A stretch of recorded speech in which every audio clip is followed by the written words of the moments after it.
क्या आप जानते हैं एकादशी का व्रत कब से और क्यों रखा जाने लगा? एकादशी कौन है? तो चलिए जानते हैं। सतयुग के समय की बात है जब एक मूर नाम का दैत्य देवताओं पर उसका बहुत आतंक था।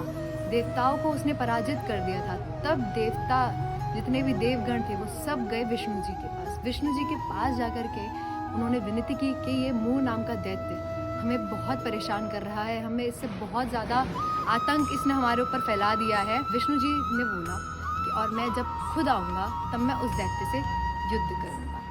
ये बात हुई तब देवताओं के साथ साथ विष्णु जी भी आए और उन्होंने मूर दैत्य के साथ 1000 वर्ष तक यानी कि 1000 साल तक युद्ध चला।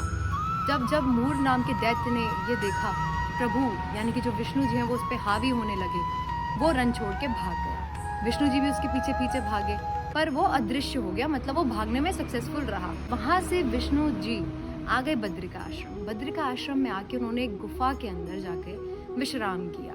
मूर दैत्य ने देखा कि विष्णु जी विश्राम कर रहे हैं तो उसने सोचा कि क्यों ना मैं इनको इसी पल मार दूं। इस उद्देश्य से वो आगे बढ़ा।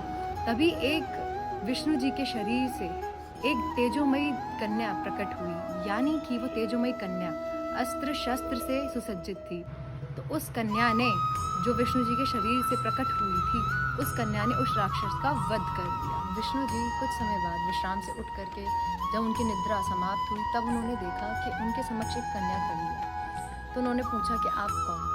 तब कन्या बोली कि मैं आपके शरीर से ही प्रकट हुई हूँ और मैंने इस राक्षस का वध कर दिया है। ये सुनते ही प्रभु इतने खुश हो गए।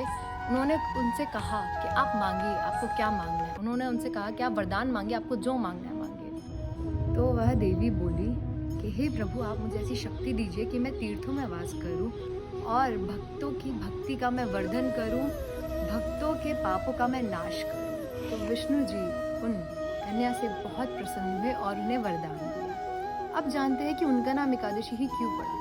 क्योंकि वे महीने के 11वें दिन प्रकट हुई थी, इसलिए उनका नाम एकादशी पड़ा। तो एकादशी एक पर्सोनिफाइड डीटी है, तो इसलिए वो देवी हैं, एकादशी देवी हैं।